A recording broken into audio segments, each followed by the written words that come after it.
Yo, what's going on, guys? Crispy Flakes here. So this report is from about a week ago, but I still really wanted to do a video about it. The NBA is considering Seattle and Las Vegas as potential destinations for future expansion teams, man. So straight up, like, it's been a while since we've had an expansion team in the NBA. I believe the last one was the Charlotte Bobcats, if I'm not mistaken. I very well could be mistaken right there. Was it the Bobcats?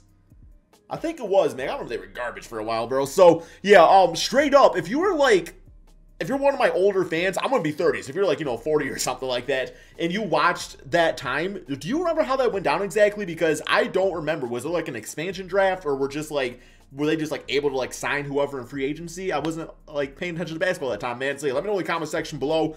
Before today's video, what we are going to be doing is we're going to be doing an expansion draft, because like, I want to see what an expansion draft would look like today if one team were to be added to the NBA.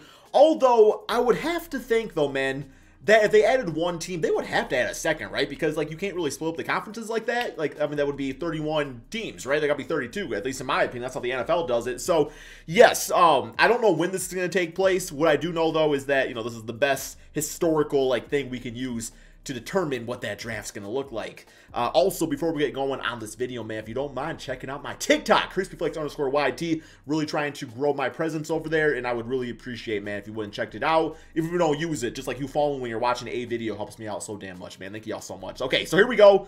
Expansion draft. I'm so curious who's going to be available for this. Let's get it, man. Let's get it. So, expansion draft time.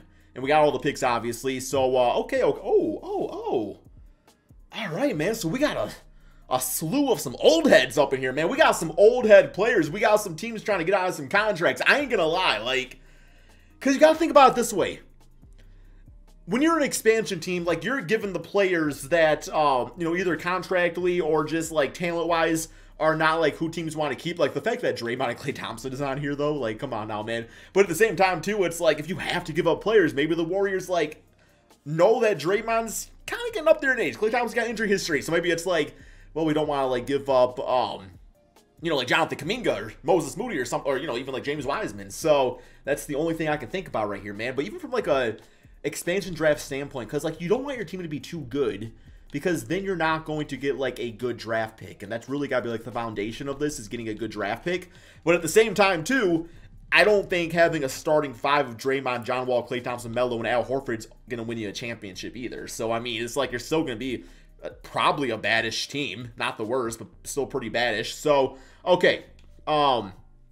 First guy I'm going to take away is Klay Thompson. The reason is because you still want to be entertained to some extent, but also Klay Thompson, he's a very tradable contract, where if he's balling out for a season as number one option, you can flip him for some more assets, man. So, yeah, I like that straight up. All right, so Klay Thompson. Next up, why don't you, do I want to go with, where's Draymond? Draymond has disappeared. I must be drafting against somebody else, or Draymond was just, like, taken away. He's just gone. All right, next up, man. So it's going to be the Seattle Supersonics. I'm going to go with Russell Westbrook. Expiring deal. I know Russell Westbrook there's things about him these days, but I also know when he's like the man on the team, he can put up triple-double. And maybe we can, with having that player option, maybe we can rejuvenate his career a little bit, man. Teams are going to look at him and be like, hey, like, we'll take him for an expiring deal after the season. So, yeah, you got Russell and Klay Thompson. That's a good, solid backcourt, man. Where did Draymond go? He just is gone. He's just gone. And, yeah, okay, that's fine. Okay, next up, let's go ahead and give me Al Horford, good veteran center, expiring contract. I'll take him for a season, man. I ain't got no issues with that whatsoever. So we got Al Horford. Okay. Next up, what do we got here for, like, some young talent? Yeah, give me Daniel Gafford right here. I think just like DeAndre Jordan type of center, I think he can really be in the NBA. Really good. Well, no, I guess he did sign an extension. So it says $1.78 million. We make him more than that, but I think that's pretty good to have. So we'll grab him up. Let's go ahead and let's go Tyus Jones. Very cheap contract, expiring deal, but also one of the best backup point guards in the entire NBA. I think that's a good route. Okay, we got him. What do we got for, let's go all the way over here to, like, potential. Who do we got for potentially great players? Lance Stevenson, John Wall, Kai Jones. Interesting, A- potential. Might be worth grabbing up just for that, man.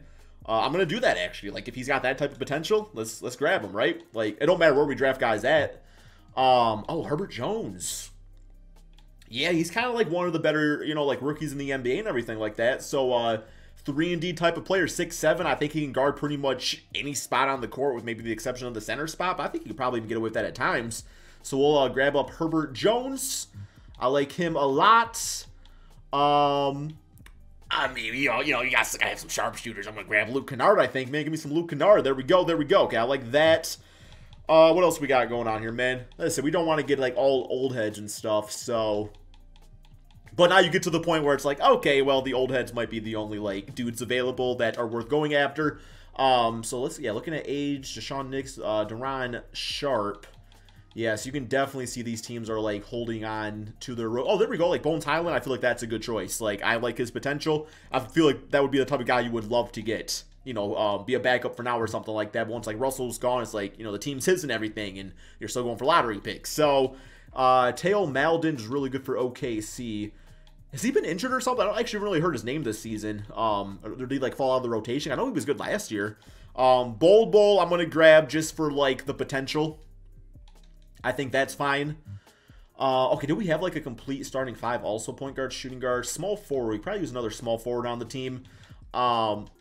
Let me grab up the Jedi, man. Jedi Osman. I like his all-around game. I was watching him the other night. I mean, he was balling out for the Cleveland Cavaliers, knocked down all them jump shots. So we got that. Let's give me Brook Lopez for some additional size. I know he's like past his prime and everything, but he is the all-time leading scorer for the Nets. So something to be said about that. Plus, you know, man, it's good to have guys that can mentor other players. Evan Fournier. Okay, Kevin Huerter. Is there anybody else I really want to like grab up here? I'm just like, man, like this guy's got some crazy potential. Duncan Robinson. Like, I don't want to grab like bitch-ass contracts or nothing like that either. I'm a big Aaron Holiday fan. I've liked him for quite some time. Oh, here we go. Alexander Walker. I know he hasn't really been doing much for the Jazz since going there, but I think given the right circumstance, he could still be a really good player. Who's the worst overall player, man? We could just make Jamarco Pickett's day. I actually like him a lot, man. He actually was pretty good, like, for the Pistons and stuff at times in the Summer League. Oh, okay, like, I think, what is our last pick? This might be it, man. This might be it. Who's our final pick going to be? Oh, Nuwaba. I was thinking Nuwara, bro. Or Wara, I should say. That dude from the Milwaukee Bucks. Josh Jackson. I like Josh Jackson, Luka Garza, Corey Joseph, Teo Maldon. Okay, give me Kessler Edwards. I've actually liked him on the Brooklyn Nets, man, okay? So I think that's a pretty good balance of having, like, good veterans out there, having some more of, like, middle of their career, you know, Luke Kennard, age 25 type of dudes. You got the vets, man, so we got some good potential, like, given, like, the players we have. So I'm cool with this. I'm cool with this, man. So, yeah, I'm going to go ahead and get this lineup together. Okay, guys, so here is the team going into the beginning of the regular season. It might be the slowest front court of all time between Brook Lopez and Al Horford, but I am mad about it, man. You know, we got that Russell playing 40 minutes a game. Like, we are going to let him go crazy so he can get back to the old days, man. Klay Thompson, Cedi Osman. Benching, we got Daniel Gafford. You got Tyus Jones. You got Herbert Jones. You got Luke Jones. And you got Nashawn Jones, man, on the team. So, looking pretty good. I like it. I like it. I like it for us probably being last place. Although, man, Klay Thompson, Russell, I still think can get it done. So, yeah, balanced system. We'll rock it out with that. Let's go ahead, guys. Simulate this first NBA season of the return of the Seattle Supersonics. Okay, we are at the end of the regular season. We were not the worst team, man. 10th place in the Western Conference. One more game against the Clippers. Yeah, about a 500 team, which makes you think, would they go for those type of guys, or would they be better off, you know, just like completely tanking? You know what I'm saying, man? We can't really tank in the NBA as much anymore because of like the percentage rules and everything. We got Gafford as most improved player, so yeah, I think we did a good job of like still keeping things exciting and stuff. Yo, where's Russell? Like, give him that All-NBA. All-NBA. Okay, well, that's fine. We're in the play-in tournament. Okay, let's go to the player stats on the season. I want to see all the new guys on this team did. So Klay at 25-3. We got Russell at 17-10-7, which is, I mean, good numbers, but we all know, man, like, it's just, yeah, you all know, man. I don't got to go on it anymore about it. So, okay, I want to see, I don't think we're going to win the championship, but I've been surprised by other things. So, simulate playing, and oh, man, yo, we in the playoffs, baby. Yo, that atmosphere would be ecstatic, man. Simulate round.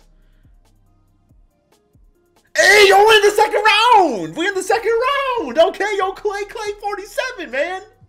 Okay, Clippers. Simulate round. Oh, yeah, feels about right. Okay, I can't really get mad about that at all. I can't really get mad about that.